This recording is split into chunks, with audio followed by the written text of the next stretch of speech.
DSC 2008లో select అయిన నిరుద్యోగులు అంటే వాళ్ళు ఉద్యోగాలు వస్తాయి, రేపు వస్తాయి, ఎల్లుండి వస్తాయని 2008 నుంచి వెయిట్ చేస్తున్నారు.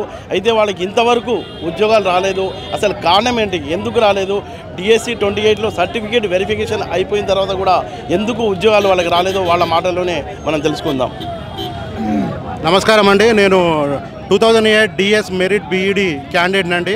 అప్పుడు ఉమ్మడి ఆంధ్రప్రదేశ్ లోపల జరిగినటువంటి డిఎస్సి రిక్రూట్మెంట్ అండి. ఆ డిఎస్సి రిక్రూట్మెంట్ లోపల మేమందరము అప్పుడు కామన్ మెరిట్లో సెలెక్ట్ అయినామండి. అధికారులు రాత్రికి రాత్రే ఒక తప్పుడు జీవో నెంబర్ 28 తీసుకురావడం వల్ల విద్యాపరంగా సపరేటు రిజర్వేషన్లు డిఈడి క్యాండిడేట్స్కు 30% ఇవ్వడం వల్ల మేము సెలెక్ట్ అయ్యి సర్టిఫికేట్ వెరిఫికేషన్ చేసుకొని అపాయింట్మెంట్ ఆర్డర్ తీసుకునే స్టేజ్ లోపల మమ్మల్ని ఉద్యోగాల్లోకి పోకుండా ఆపేయడం జరిగిందండి. అప్పటి నుండి మేము ఆ జీవో నెంబర్ 28 పైన మేము కోర్టు న్యాయపరంగా మేము న్యాయస్థానాల లోపల మేము పోరాడుతూనే ఉన్నామండి. దీని ఫలితంగా మాకు 2017 లోపల హైకోర్టు జడ్జిమెంట్ వచ్చిందండి. అదేవిధంగా గత సంవత్సరం 2022 సెప్టెంబర్ 27 తారీఖున కూడా మాకు అనుకూలంగా జడ్జిమెంట్ వచ్చిందండి. మమ్మల్ని ఉద్యోగాలకు తీసుకోమని ఫైనల్ ఆర్డర్ రావడం జరిగిందండి. సో ఆ ఫైనల్ ఆర్డర్ను ఇంప్లిమెంట్ చేయమని గత ప్రభుత్వం లోపల కేసీఆర్ని, ఆయన మంత్రులను, ఎమ్మెల్యేలను, ఎమ్మెల్సీలను అందరినీ దాదాపు కొన్ని వందల సార్ల లోపల కలవడం జరిగిందండి. ఆయన ఆ కోర్టు జడ్జిమెంట్ని పట్టించుకోకుండా మమ్మల్ని తీవ్రమైనటువంటి మనోవేదనకు గురి చేశాడండి. సో ఈ సందర్భంలోనే మేము మొన్న జరిగినటువంటి ఎలక్షన్స్కు ముందు ఒక 3 నెలల ముందు గాంధీ భవన్ లోపల మేము రేవంత్ రెడ్డి గారిని కలవడం జరిగిందండి. సో రేవంత్ రెడ్డి సారు మాతోటి గంట సేపు సమావేశం నిర్వహించి సో మీకు జరిగింది తీవ్రమైన అన్యాయమని, మన కాంగ్రెస్ ప్రభుత్వం రాగానే మీకు తప్పకుండా న్యాయం చేస్తామని మాకు హామీ ఇవ్వడం జరిగిందండి. దానిలో భాగంగానే ఈరోజు ప్రజావాణి కార్యక్రమంలో కూడా మా సమస్యను విన్నవించుకునేందుకు మేము మా 2008 డిఎస్సి సెలెక్టెడ్ బీఈడి మెరిట్ అభ్యర్థులను దాదాపు 500-600 మంది ఇక్కడికి రావడం జరిగిందండి. లోపల అధికారులకు వినతి పత్రం సమర్పించడం జరిగిందండి. ఇప్పుడైనా మాకు రేవంత్ రెడ్డి గారు మాకు న్యాయం చేసి మాకు ఉద్యోగాలు ఇస్తారని ఎంతో ఆశతో దాదాపుగా 1200 కుటుంబాలు ఎదురు చూస్తున్నాయండి. సార్ మేము 2016 లోపల కేసీఆర్ సార్ ఏమి ఇచ్చానంటే కంపల్సరీ మీ హామీ చేస్తున్నాం, మీకు అందరికీ కూడా మేము న్యాయం చేస్తామని చెప్పి హామీ ఇచ్చారు సార్. ఇటు హైకోర్టు తీర్పు కూడా వచ్చింది సార్. ఈ హైకోర్టు తీర్పును అమలు చేయలేదు, ఇచ్చినటువంటి హామీని అమలు చేయకుండా ఈరోజు మేము నడి రోడ్డు మీద తిరుగుతున్నాం సార్. ఇంకా ఎంతమంది ఎన్ని రోజులు తిరగాల సార్ అని చెప్పేసి తిరిగినాం.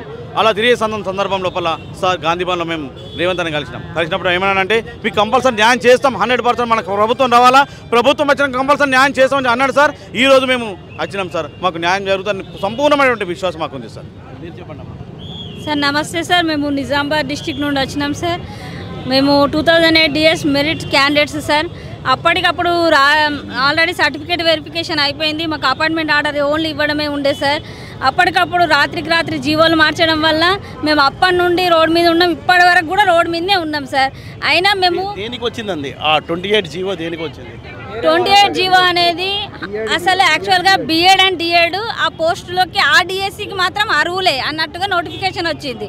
అప్పుడు ఆ 28 జీవోలో ఏం చేసిరంటే 100%లో 70%లా డిఎడ్ అండ్ బిఎడ్ వాళ్ళని తీసుకున్నారు, మళ్ళీ 30%లా ఎస్పెషల్లీ డిఎడ్ వాళ్ళని తీసుకున్నారు. అట్లా తీసుకోవడం వల్ల మేము బిఎడ్ క్యాండిడేట్స్ని నష్టపోయినాం.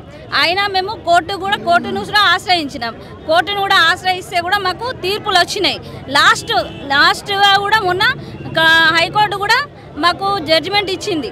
అయినా కూడా దాని మీద కూడా మళ్ళీ సుప్రీంకోర్టుకు కూడా వెళ్ళిర్రు. మన గవర్నమెంటు మనకే న్యాయం చేసే గవర్నమెంటే, మాకు న్యాయం చేసే గవర్నమెంటే సుప్రీంకోర్టుకి వెళ్ళారు. మేము కూడా సుప్రీంకోర్టుకి వెళ్ళినాం సార్. సుప్రీంకోర్టు ఏం చెప్పిందంటే ఈ 28 జీవో అనేది స్టేట్ మ్యాటర్ కాబట్టి మీరు ఇక్కడనే వీళ్ళకి తగిన న్యాయం చేయాలా, మీరు వాళ్ళని తీసుకున్న వాళ్ళని వీళ్ళని ఏం చేస్తారనేది ఇక్కడనే తేల్చుకోవాలని అక్కడ కొట్టేసింది. ఇప్పుడు కూడా కోర్టు కూడా గవర్నమెంట్ కూడా మేము అందరం మాకు న్యాయం చేయాలనే చెప్తున్నాం, ఎవరికి అన్యాయం జరగాలని చెప్తలేము. మేము ఇన్ని సంవత్సరాల నుండి కష్టపడుతున్నాం, మేము జాబ్ కోసమే సార్ కష్టపడుతున్నాం, మేము సర్వీస్ చేస్తామని అడుగుతున్నాం. రేవంత్ రెడ్డి సార్ మేము విన్నవించుకుంటున్నాం సార్, మీరు మాకు ఖచ్చితంగా అక్కడ సర్వీస్లో మాకు న్యాయం చేయాలి సార్. మేము సర్వీస్ ఇస్తాం సార్, మంచి సర్వీస్ ఇస్తాం sir. Thank you sir. Sir నమస్కారం సార్, మీడియా మిత్రులకు నమస్కారము. 2008లో అంటే సమైక్య రాష్ట్రంలో గత ప్రభుత్వాలు అంటే దాదాపు ఎప్పుడైతే 96, 96, 92 నుంచి కూడా కామన్ డిఎస్సికి బిఎడ్ అండ్ బిఎడ్ వాళ్ళు డిఎడ్ వాళ్ళు ఎవరైతే ట్రైన్ ఇస్తున్నారో వాళ్ళందరూ ఎలిజిబులే.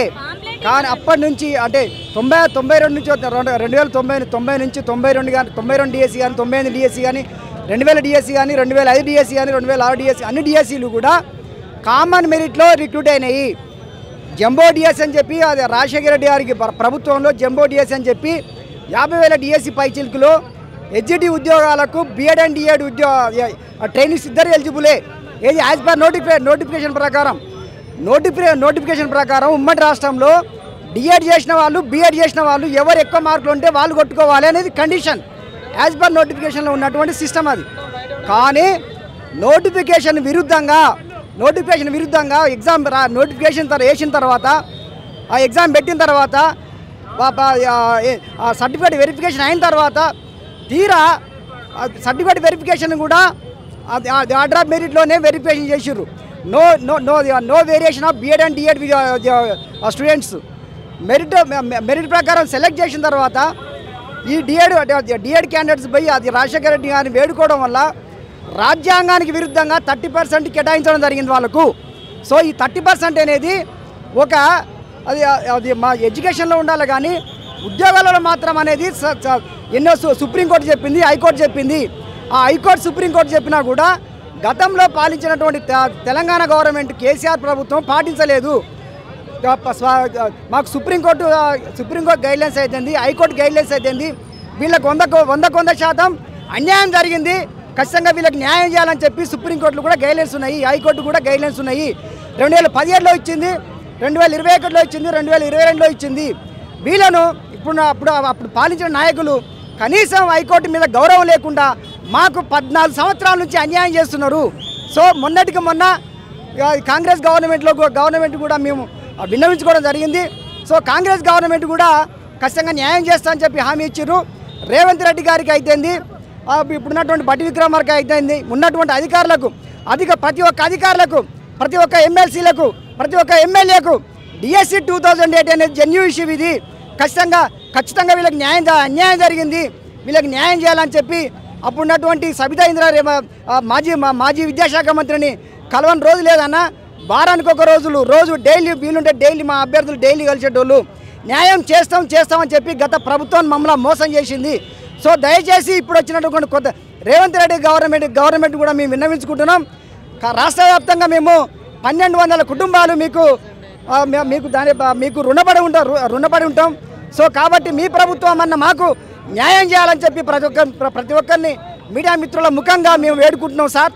అంటే సమైక్య రాష్ట్రంలో 2008లో డిఎస్సి ఎగ్జామ్ జరిగింది.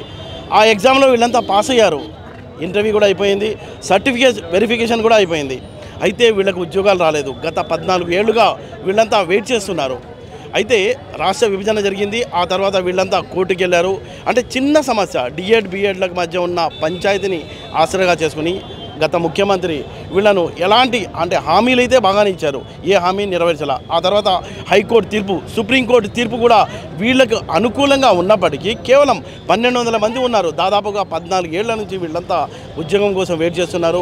కోర్టు హామీలు ఉన్నాయి, కోర్టు తీర్పులు ఉన్నాయి, హైకోర్టు తీర్పు ఉంది, సుప్రీంకోర్టు తీర్పు ఉంది. అయినా కేసీఆర్ వీళ్ళపై దయ తెలచలేదు. అయితే ఇప్పుడు వచ్చిన ముఖ్యమంత్రి అయినా తమపై దయ తలిచి ఈ 14 ఏళ్ల నుంచి తాము నిరీక్షిస్తున్న ఈ అంశాన్ని ఒక ఎండ్ పలకాలని, పాజిటివ్గా తమ కుటుంబాలని ఆదుకోవాలని వీళ్ళంతా కోరుతున్నారు.